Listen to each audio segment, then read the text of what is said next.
दोस्तों नमस्कार, आपका मेरे YouTube चैनल फाइनल प्रेडिक्शन 007 में स्वागत है। दोस्तों हम तीसरा T20 मैच कवर करेंगे जो कि इंडिया और साउथ अफ्रीका के बीच 14 दिसंबर को रात 8:30 से खेला जाएगा। बात करें वेन्यू की तो वेन्यू रहेगा द वैंडर्स स्टेडियम जोहान्सबर्ग में मुकाबला खेला जाएगा। अब बात करेंगे हम यहाँ के पिच रिपोर्ट की। पिच रिपोर्ट की बात करें दोस्तों तो यहाँ की जो विकेट है ये एक बैटिंग फ्रेंडली विकेट है, यानी कि बल्लेबाज को चाहे फर्स्ट इनिंग हो या सेकेंड इनिंग हो, ठीक है, बल्लेबाज को पिच से मदद मिलती है, ठीक है। और यहाँ पर एक बात मैं आपको क्लियर कर दूँ, यहाँ पर जो पेसर बॉलर होते हैं खासतौर पर वो चाहे फर्स्ट इनिंग हो या सेकेंड इनिंग हो वो विकेट लेते जरूर हैं। तो आप इस तरीके से अपनी टीम में प्लेयर का सिलेक्शन कीजिएगा। ठीक दोस्तों, एक टिप्स जो मैं आपको हमेशा देता हूं कि अगर आपको समय पर पिच रिपोर्ट नहीं मिल पाती है तो कप्तान टॉस जीतने के बाद क्या कर रहा है, पहले बैटिंग कर रहा है या बॉलिंग कर रहा है, उसके डिसीजन को आप अपना आधार बनाकर भी टीम में किसी भी प्लेयर का सिलेक्शन कर सकते हैं या किसी भी प्लेयर को ड्रॉप भी कर सकते हैं। ठीक, अब बात करेंगे हम यहाँ के वेन्यू रिकॉर्ड की। वेन्यू रिकॉर्ड की बात करें दोस्तों, इस ग्राउंड पर अब तक टोटल 31 T20 मैच खेले गए हैं,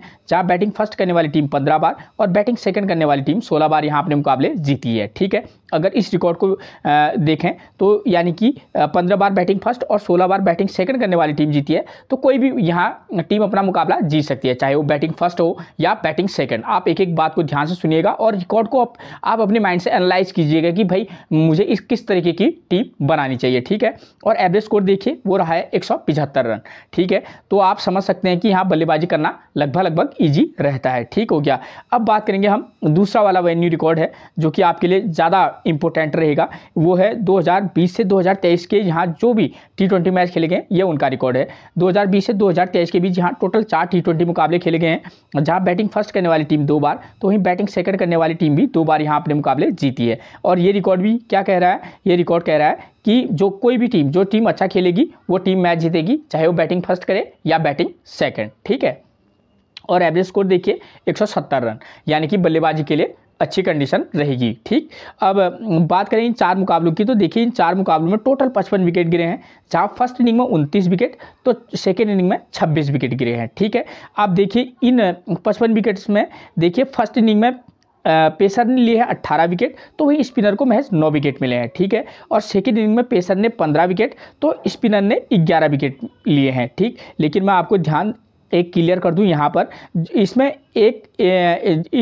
11 विकेट में से एक ही मैच में 7 विकेट गिरे हैं, तो बाकी के 3 मैच में आप समझ सकते हैं तो 4 विकेट गिरे हैं। तो आप इस बात को ध्यान में रखिएगा कि आप सेकेंड इनिंग में, इसलिए मैंने आपको क्लियर कराया कि भाई यहाँ एक ही मैच में 7 विकेट गिरे हैं। ठीक है, बाकी के 3 मैचों में 4 विकेट गिरे हैं, तो स्पिनर बाई चांस ऐसी गेंदबाजी करा दे वो बात की बात, वरना सेकेंड इनिंग में भी स्पिनर को थोड़ा टफ पड़ता है। ठीक है, वरना टीम बनाते वक्त आप एक स्पिनर के साथ जा सकते हैं। ठीक है, यहाँ पर पेसर बॉलर हमारे लिए इंपॉर्टेंट रहेंगे, वो मैं आपको पहले क्लियर करा चुका हूँ। ठीक है दोस्तों, अगर आपको मेरी जानकारी पसंद है तो प्लीज़ आप मेरे चैनल को सब्सक्राइब जरूर कर दीजिएगा। ठीक है दोस्तों, मैं एक चीज़ आपको क्लियर कर दूं, आप एक एक चीज़ को ध्यान से एनालाइज करना, हर रिकॉर्ड को, उसके बेस पर आप टीम बनाइएगा। ठीक है ना, अगर आप अपने मन से टीम बनाएंगे ना और रिकॉर्ड के बेस पर, तो आप निश्चित तौर पर एक बेहतरीन टीम बनाएंगे दोस्तों। ठीक है, अब मैं आपको समझाऊंगा वेन्यू रिकॉर्ड। वेन्यू रिकॉर्ड में आपको समझाने से पहले आपको किन किन बातों पर ध्यान देना होगा कि यहाँ फर्स्ट इनिंग में स्कोर कितना बन रहा है और विकेट कितने गिरे हैं, और सेम यही चीज़ सेकेंड इनिंग में भी,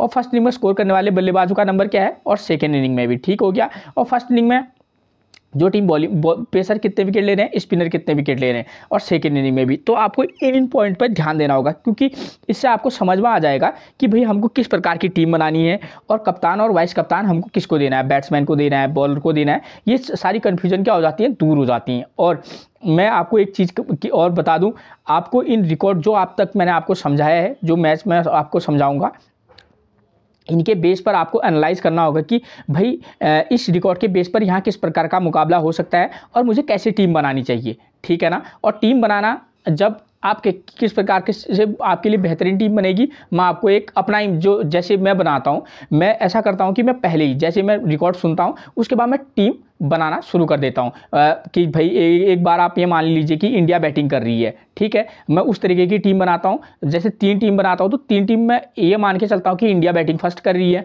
उसके बाद मैं 3 टीम ऐसी बनाता हूँ कि जहाँ साउथ अफ्रीका बैटिंग फर्स्ट कर रही है। ठीक है, तो फिर उसके अकॉर्डिंग आप चेंज कर सकते हैं। ठीक है, इससे आपको समझ में आता है, रिलैक्सेशन रिलैक्स होकर आप टीम बनाते हैं तो बेहतरीन रिजल्ट आपको मिलता है। ठीक है, मैं कप्तान और वाइस कप्तान टीम तो बताऊंगा ही आपको, लेकिन आप अपने दिमाग से भी आप चाहें तो जो प्लेयर मैं बताऊँ आप उसको ड्रॉप भी कर सकते हैं। ठीक है ना, ऐसी कोई बड़ी बात नहीं है। ठीक है, आपको हर कंडीशन के आधार पर मैक्सिमम संभावना के आधार पर टीम आपको बनानी होगी और हर प्लेयर को पिक और ड्रॉप दोनों फार्मूला आपको अपनाना होगा टीम बनाते वक्त। ठीक है दोस्तों, इस वाले मुकाबले में देखिए वेस्ट इंडीज ने फर्स्ट इनिंग में बल्लेबाजी की, 220 रन बनाए और साथ में उसके 8 विकेट भी आउट हो गए थे। फर्स्ट इनिंग में देखिए आप नंबर 1 का बल्लेबाज स्कोर किया ब्रैंडन किंग 36, नंबर 4 पर निकोलस पूरन 41 और नंबर 6 के बल्लेबाज आर रिफर ने 27 रन का स्कोर किया। अब फर्स्ट इनिंग बॉलिंग में देखिएगा आप पेसर 6 विकेट ले रहे हैं और स्पिनर को महज 1 विकेट मिल रहा है। ठीक है, अभी मैं आपको अच्छे से समझाऊंगा। ठीक, और सेकेंड इनिंग में देखिएगा आप 2 नंबर का बल्लेबाज स्कोर कर रहा है 83 रन, नंबर 3 का बल्लेबाज स्कोर कर रहा है राइली रूसो 42 रन और नंबर 5 का बल्लेबाज एडन मार्करम 35 रन का स्कोर कर रहे हैं। यानी कि हमको अभी टीम बनाएंगे उस समय मैं आपको क्लियर करा दूंगा। और सेकंड इनिंग बॉलिंग में देखिए पेसर 6 विकेट और स्पिनर 0 विकेट ले रहा है। ठीक है, मान लो इस मैच के आधार पर हम टीम बनाएं तो 2 कंडीशन होगी, या इंडिया बैटिंग करेगी या साउथ अफ्रीका। मान लेते हैं कि हम एक फर्स्ट कंडीशन लेते हैं जहां इंडिया फर्स्ट इनिंग में बल्लेबाजी करती है, तो हम किस प्रकार की टीम बनाएंगे। ठीक है, अगर इंडिया फर्स्ट इनिंग में बल्लेबाजी करेगी तो हम क्या करेंगे, ओपनर आपको ये ध्यान देना होगा कि यहाँ बॉलर कितने विकेट ले रहे हैं। पेसर बॉलर 6 विकेट ले रहे हैं, तो मैक्सिमम चांसेस ये रहते हैं कि ओपनर बल्लेबाजों के विकेट जाने के चांसेस काफ़ी हद तक बढ़ जाते हैं। मैं ये नहीं कह रहा हूँ कि दोनों ओपनर आउट कर सकते हैं, हो भी सकता है, लेकिन मैक्सिमम चांसेस हैं कि एक आउट होने की संभावना ज़्यादा रहती है। ठीक है, आप चाहें तो इंडिया के दोनों ओपनर को पिक करके भी चल सकते हैं। ठीक है, वरना आप एक को पिक करके चल सकते हैं, जैसे कि यशस्वी जायसवाल और शुभमन गिल में से आप एक को पिक कीजिएगा एक टीम में। ठीक है, और उसके बाद आप जा सकते हैं क्योंकि बल्लेबाजी के लिए ज़बरदस्त विकेट है और सूर्य कुमार यादव नंबर 4 पर बल्लेबाजी कर रहे हैं, तो सूर्य कुमार यादव और रिंकू सिंह इस तरीके का कॉम्बिनेशन बना सकते हैं। ठीक है, एक टीम में आप इंडिया के दोनों ओपनर को लीजिएगा, साथ में रिंकू सिंह प्लस सूर्य कुमार यादव। ठीक है, या आप ऐसा कर सकते हैं, वरना आप शुभमन गिल उसमें से एक को पिक कर सकते हैं एक टीम में, उसके बाद नंबर 3 पर तिलक वर्मा और उसके बाद सीधे रिंकू सिंह को भी पिक करके चल सकते हैं। अलग अलग कॉम्बिनेशन, आपको हर अच्छे प्लेयर को भी टीम में भी पिक करना होगा और उसे ड्रॉप भी करना होगा। ठीक है ना, आपको कभी भी सेफ टीम नहीं जिताएगी, आपको कैलकुलेटेड रिस्क लेना होगा, नाप तोल कर कि भाई मैं किस प्रकार की ये रिकॉर्ड है, इसके बेस पर मैं किस प्रकार का रिस्क ले सकने की मतलब संभावना ज़्यादा और मेरे लिए सूटेबल भी होना चाहिए। ठीक है, तो इस तरीके की टीम बनाएगा। ठीक है, और सेकेंड इनिंग में इंडिया बॉलिंग करेगी तो आप क्या कर सकते हैं, पेसर विकेट ले रहे हैं तो आप मोहम्मद सिराज और अर्शदीप सिंह के साथ जा सकते हैं, और अर्शदीप सिंह प्लस मुकेश कुमार के साथ भी आप जा सकते हैं। ठीक है ना, और स्पिनर 0 विकेट ले रहा है। ठीक है, लेकिन आप चाहें तो रविंद्र जडेजा को भी पिक करके चल सकते हैं। ठीक है, अगर ड्रॉप करना चाहेंगे तो कोई दिक्कत वाली बात नहीं होनी चाहिए। ठीक है, तो आप ऐसा भी करके चल सकते हैं।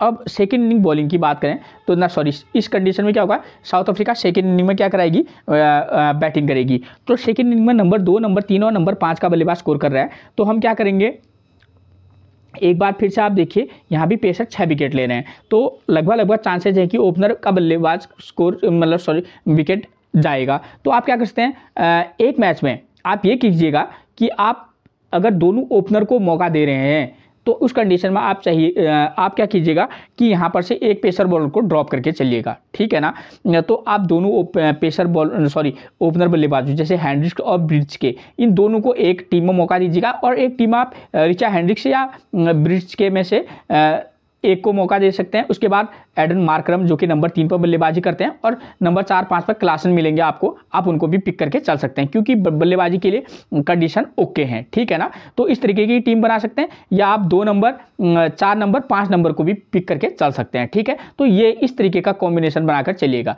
ठीक है ना, जैसे दीपक चहर है, स्विंग गेंदबाजी कराते हैं थोड़ी बहुत। ठीक है, अगर वो खेलें, अगर थोड़ी पीछे मदद होगी तो वो 3-4 विकेट या 2-3 विकेट तो ले सकते हैं। तो इस तरीके के एक बॉलर होते हैं जैसे मुकेश कुमार है, थोड़ी बहुत स्विंग कराते हैं। ठीक है ना, उसके बाद बात करें अगर बॉलिंग सेक्शन की, तो इस कंडीशन में क्या होगा, अगर साउथ अफ्रीका सेकेंड इनिंग में बल्लेबाजी करेगी तो फर्स्ट इनिंग में क्या कराएगी, बॉलिंग कराएगी। तो उस कंडीशन में हम क्या कर सकते हैं, साउथ अफ्रीका के बॉलर जैसे विलियम लिजार्ड्स हैं। ठीक है, और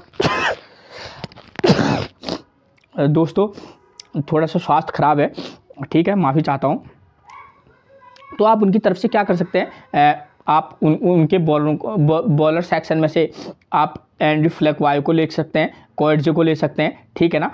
तो इस तरीके का एक कॉम्बिनेशन बनाकर चलिएगा। और एक स्पिनर चाहेंगे तो तबरेज शमसी को पिक करके चल सकते हैं, ठीक है। आप हर प्लेयर को मौका देना अलग अलग टीम में, और टीम का कॉम्बिनेशन सही होना चाहिए लेकिन, ठीक है। आप कोएट्जे प्लस मार्को जैनसन के साथ जा सकते हैं, ठीक है। और विलियम्स प्लस फ्लेकवायो के साथ जा सकते हैं, फ्लेकवायो मार्को जैनसन प्लस कोएट्जे के साथ जा सकते हैं। तो इस तरीके का कॉम्बिनेशन आपको सोचना होगा, ठीक है, जो आपके लिए उपयुक्त हो, ठीक है। अब दूसरी कंडीशन आती है दोस्तों, अगर साउथ अफ्रीका फर्स्ट इनिंग में बल्लेबाजी करेगी तब हम क्या कर सकते हैं, वही सेम रहेगा कि आप चाहे तो उनके ओपनर में से एक को पिक कीजिएगा, उसके बाद नंबर 4 को पिक करके चल सकते हैं, और 5 या 6 में से एक को पिक करके चल सकते हैं, ठीक है ना। ठीक इस तरीके का कॉम्बिनेशन बनाएगा। और सेकंड इनिंग में बॉलिंग में तो सेम ही रहेगा कि हमको दोनों साइड के पेसर बॉलर पर फोकस करना होगा। और इंडिया सेकंड इनिंग में बल्लेबाजी करेगी तो आप क्या कर सकते हैं, ओपनर में से 1, 3 और 4 नंबर या 5 नंबर को भी पिक करके चल सकते हैं। जैसे यही है 2 नंबर, 3 नंबर, 5 नंबर भी एक सूटेबल रहेगा, ठीक है। तो इस तरीके का कॉम्बिनेशन बनाकर चलिएगा, ठीक। मैं आपको हमेशा बताता हूं कि मैं सिर्फ रिकॉर्ड के बेस पर ही एनालाइज करता हूं, लेकिन मैं आपको एक चीज़ क्लियर कर दूं, मैच में मैं तभी इसलिए कहता हूं कि आपको सोचना होगा किस प्रकार की संभावनाएं मैक्सिमम हो सकती हैं, ठीक है। तो आपको लगेगा कि भाई ओपनर बल्लेबाज आउट हो सकते हैं, तो उस कंडीशन में आप दोनों को ड्रॉप भी करके चल सकते हैं, ठीक है। या जहाँ पेसरों को विकेट मिल रहे हैं तो हो सकता है कि वो डेथ ओवर में मिले लास्ट टाइम में, ठीक है, जिसकी संभावना जहाँ जो बल्लेबाजी करने के लिए उपयुक्त विकेट होती है वहाँ पर मैंने मैक्सिमम मैचेस में देखा है कि ओपनर में से एक जाएगा भी तो डेथ ओवर में जो बॉलर होते हैं विकेट उस समय ज़्यादा गिरते हैं, ठीक है। तो मैंने आपको एक कंडीशन क्लियर करवा दी है। उसके बाद बात करेंगे हम कैप्टन और वाइस कैप्टन की। देखिए यहाँ गौर से देखेंगे तो यहाँ बल्लेबाजों को हम अगर चाहें तो कैप्टनसी और वाइस कैप्टनसी दे सकते हैं, ठीक है। तो हम क्या कर सकते हैं, इंडिया की तरफ से हम जो भी होगा 3 या 4 नंबर के, जैसे मैं नाम देता हूं सूर्य कुमार यादव, एक आप उनको चाहेंगे तो वाइस कैप्टनसी दे सकते हैं, ठीक है। उसके बाद ओपनर में से आप या चाहे तो यशस्वी जायसवाल, ठीक है। तो ये 2 प्लेयर, ठीक। और एक रिस्की मैं नाम दूंगा वो होंगे तिलक वर्मा, ठीक है ना। तो इस तरीके का कॉम्बिनेशन भी बनाकर आप चल सकते हैं। और साउथ अफ्रीका की तरफ से रिचा हेंड्रिक्स रहेंगे, एडन मार्करम रहेंगे और हेनरी क्लासन रहेंगे, ठीक है।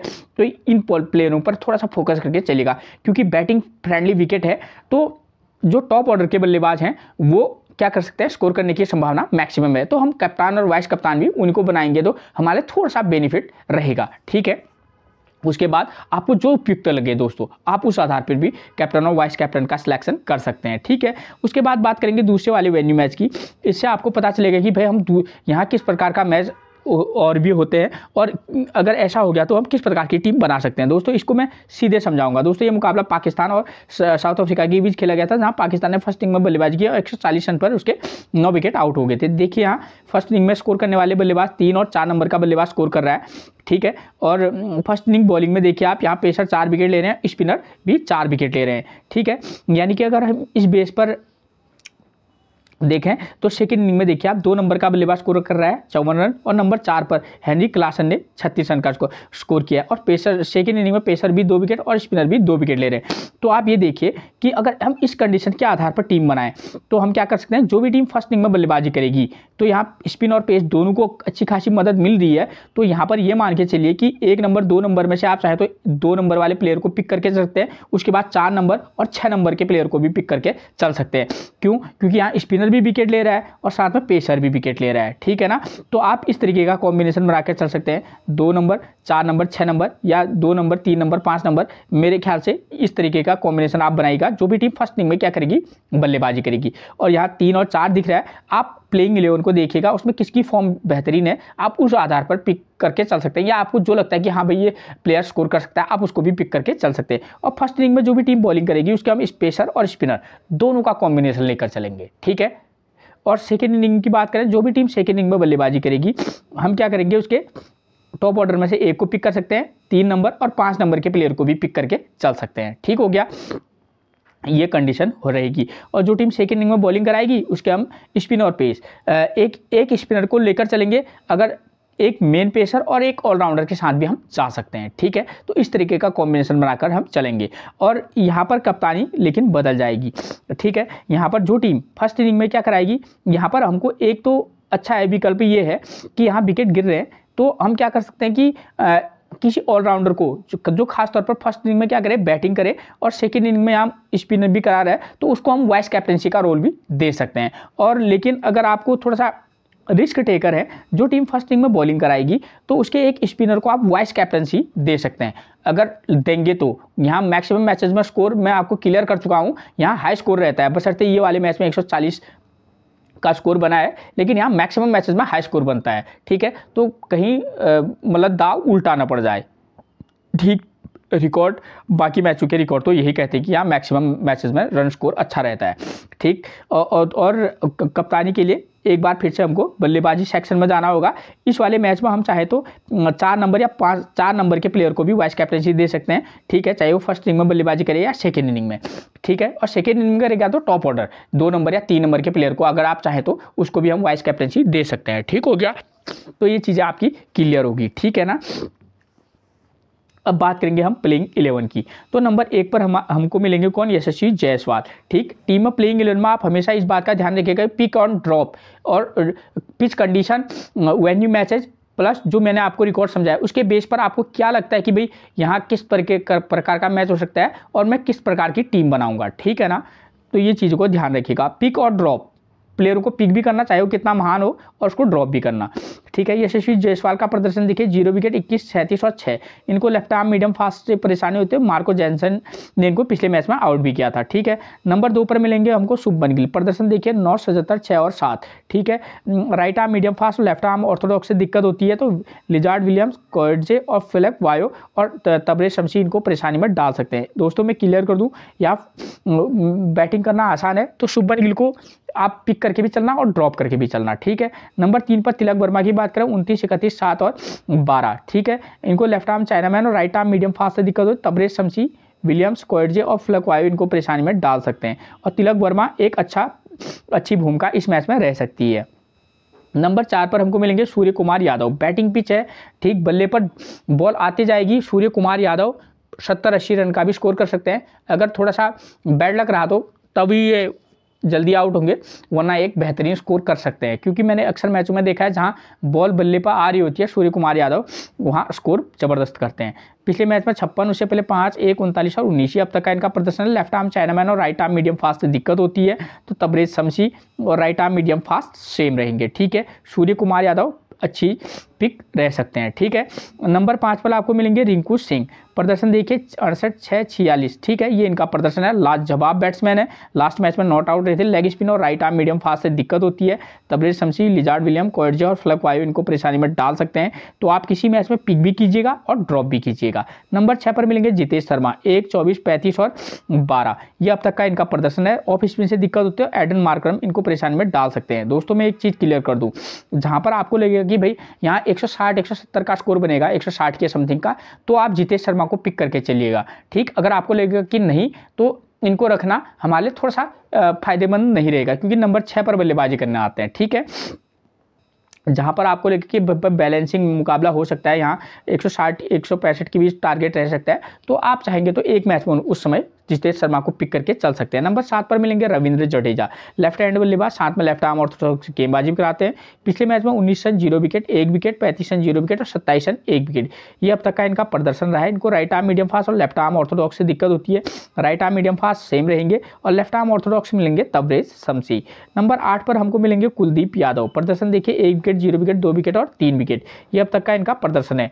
दोस्तों यहाँ पर मैंने आपको बताया कि एक वाले वेन्यू मैच में मैंने आपको बताया वहाँ स्पिन को आप इनको पिक भी कीजिएगा और लेकिन ड्रॉप करके भी चलिएगा कुलदीप यादव को। नंबर 9 पर मिलेंगे हमको सिराज, प्रदर्शन देखिए 1 विकेट, 4 विकेट, 2 विकेट और 0 विकेट, ये इनका प्रदर्शन रहा है, ठीक है। T20 में अच्छे गेंदबाज है और यहाँ पर पेस को पिच से मदद भी है, तो आप चाहे फर्स्ट इनिंग हो या सेकेंड इनिंग हो इनको पिक करके भी चल सकते हैं। नंबर 10 पर मिलेंगे Mukesh Kumar, 2 wicket, 3 wicket, 0 wicket, 1 wicket, इनको ये पिचें सूट करेंगी तो मुकेश कुमार ऑब्वियस पिक भी रहेंगे और ड्रॉप भी कीजिएगा। उसके बाद नंबर 11 पर मिलेंगे अर्शदीप सिंह, इस बॉलर पर किसी की निगाह नहीं होगी, ये बॉलर इस मैच में कुछ अच्छा कर सकता है, ऐसा मुझे लगता है, मैं गलत भी हो सकता हूं, आप ध्यान दीजिएगा, ठीक है। 0 विकेट, 2 विकेट, 1 विकेट, 1 विकेट, ठीक है। आप इस बॉलर पर थोड़ा गौर कीजिएगा, पिक और ड्रॉप दोनों कीजिएगा, लेकिन ठीक, अगर मुझे मालूम होता कि ये चलने वाला है, ठीक, तो मैं आपको वही टीम देता जो कि सीधे ग्रैंड लीग विन करती, ठीक है ना, ठीक। अन्य प्लेयर हैं ये खेलेंगे तो आप इनका रिकॉर्ड देख सकते हैं। इस मैच में कुछ तो चेंजेस होंगे ही, तो ये इनके रिकॉर्ड है, ठीक है। उसके बाद बात करेंगे हम प्लेइंग 11 साउथ अफ्रीका की। तो नंबर 1 पर मिलेंगे रिचा हेंड्रिक्स, प्रदर्शन 49, 42, 56 और 83। जबरदस्त बैट्समैन है, जबरदस्त पिक रहेंगे, वाइस कैप्टनसी की भी दावेदार रहेंगे। लेफ्ट आर्म चाइनामैन और राइट आर्म मीडियम फास्ट से दिक्कत होती है। कुलदीप यादव, रविंद्र जडेजा, सिराज और मुकेश कुमार इनको परेशानी में डालेंगे। पिक और ड्रॉप जरूर कीजिएगा, ठीक है ना। पिक भी करना, किसी मैच में ड्रॉप भी कीजिएगा, ठीक है। नंबर 2 पर मिलेंगे मैथ्यू ब्रिज के, रिस्क की पिक रहेंगे और जबरदस्त। मैं एक मैच में रिस्क लूंगा बशर्ते मेरी टीम हार जाए, क्योंकि मेरे को पता है कि जब भी ग्रैंड लीग कोई विन करवाता है वो नया प्लेयर करवाता है। क्यों? क्योंकि उस पर किसी का ध्यान होता नहीं है, ठीक है ना। एडन मार्करम और मैथ्यू ब्रिज के में से एक लेना होगा, लोग सब एडन मार्करम की तरफ भागेंगे। लेकिन आप भी 2 टीमों में उनको मौका दीजिएगा, मैं ऐसा नहीं कह रहा, लेकिन जिस मैच में आप इसको मौका देंगे उस मैच में सीधे वाइस कैप्टन, ठीक है। या तो आपकी टीम डूब जाएगी या तो फिर आप ग्रैंड लीग विन करने के सपने देख रहे होंगे, ठीक है। जो जहां पर आप रिस्क लेते हैं वही आपको आगे भी वही बढ़ाएगा, तो फिर पीछे भी वही लाएगा, ठीक है। ये लास्ट मैच में रनआउट हो गए थे, राइट आर्म मीडियम फास्ट से दिक्कत होती है। सिराज और मुकेश कुमार ये इनको परेशानी में डालेंगे। नंबर 3 पर एडन मार्करम मिलेंगे, 30 रन, 1 विकेट, 41 रन, 49 रन और 7 रन। ये इनका प्रदर्शन है, लाजवाब प्लेयर है। किसी मैच में आउट हो गए तो बात की बात, लेकिन जबरदस्त पिक रहेंगे। राइट आर्म मीडियम फास्ट से दिक्कत है तो सिराज और मुकेश कुमार इनको परेशानी में डालेंगे, और एडन मार्करम वाइस कैप्टनसी की भी एक अच्छी चॉइस रह सकते हैं, ठीक है। उसके बाद हेनरिक क्लासन की प्रदर्शन 7, 6, 16, 1, 2, 21 ये इनका प्रदर्शन है। राइट आर्म मीडियम फास्ट से दिक्कत, सिराज और मुकेश कुमार इनको परेशानी में डाल सकते हैं। इनको भी आप पिक और ड्रॉप दोनों कीजिएगा। उसके बाद नंबर 5 पर मिलेंगे डेविड मिलर, ये नंबर 6 लिख दिया मैंने। नंबर 5 पर मिलर की बात करें, 17, 11, 10 और 48 ये इनका प्रदर्शन है। राइट आर्म मीडियम फास्ट से परेशानी होती है तो सिराज और मुकेश कुमार को परेशानी में डाल सकते हैं, और डेविड मिलर को भी किसी मैच में पिक करके चल सकते हैं, वरना आप ड्रॉप भी करके चल सकते हैं, ठीक है। ट्राई कर सकते हैं लेकिन। उसके बाद ट्रिस्टन टबस की बात करें, 14, 25, 27 और 0 नॉट आउट रहते लास्ट मैच में। राइट आर्म मीडियम फास्ट से परेशानी होती है, सिराज और मुकेश कुमार इनको परेशानी में डाल सकते हैं। 360 वाले प्लेयर है, ठीक। अगर इनको अच्छी खासी 25-30 बॉलें मिल गई तो ये तूफानी पारी खेल सकते हैं। नंबर 7 पर एंडले फ्लिकवाई मिलेंगे, लेफ्ट हैंड बल्लेबाज, 7 में राइट आर्म मीडियम फास्ट। पिछले मैच में 10 run, 0 wicket, 1 wicket, 3 wicket, 22 run, 1 wicket ये इनका प्रदर्शन है। नॉट आउट रहे थे लास्ट मैच में। राइट आर्म मीडियम फास्ट से परेशानी होती है, सिराज और मुकेश कुमार इनको परेशानी में डालेंगे। एंडले फ्लिकवाई को जितनी बैटिंग पिच है उसके अकॉर्डिंग आप इनको पिक भी कीजिएगा, और किसी मैच में पिक कीजिएगा, वरना आप ड्रॉप करके भी चल सकते हैं। नंबर 8 पर मिलेंगे मार्को जैनसन, प्रदर्शन देखिए, 1 विकेट, 3 विकेट और 12 रन, 1 विकेट। इस प्लेयर को पिक भी कीजिएगा और ड्रॉप भी कीजिएगा। नंबर 9 पर मिलेंगे गेराल्ड कोएट्जे, प्रदर्शन देखिए, 3 wicket, 13 run, 2 wicket, 11 run, 1 wicket. दोस्तों इस प्लेयर को आप पिक मैक्सिमम मैचेस में कीजिएगा। उसके बाद बात करें लिजार्ड विलियम्स की, ठीक है। प्रदर्शन देखिए, 1 विकेट, 0 विकेट, 1 विकेट और 3 विकेट, ठीक। पिक और ड्रॉप दोनों कीजिएगा। नंबर 11 पर तबरेज शमसी, 1 विकेट, 1 विकेट, 1 विकेट, 1 विकेट। ये लगभग आपको जिस मैच में भी खेलेंगे एक आध विकेट आपको लेते हुए दिखाई देंगे, ठीक है। तो तबरेज शमसी को भी पिक भी करना, अगर नहीं बन रहा होगी बात तो आप ड्रॉप करके भी चल सकते हैं। ये अन्य प्लेयर हैं जिनके खेलने के चांसेस हाई है, ठीक है। सभी बेहतरीन प्लेयर हैं, बिनुरा हेंड्रिक्स हैं, केशव महाराज हैं और डिनरा फरेरे हैं, ठीक है। आप इनको पिक और ड्रॉप कीजिएगा, और सिलेक्शन तो आपको करना ही होगा, और सिलेक्शन करते वक्त आपको हर प्रकार की संभावनाओं पर विचार करना होगा, उसके आधार पर आपको टीम बनानी होगी, ठीक है ना। फिर मिलेंगे आपसे एक और प्रेडिक्शन के साथ, तब तक के लिए आप सभी को मेरा प्रणाम दोस्तों।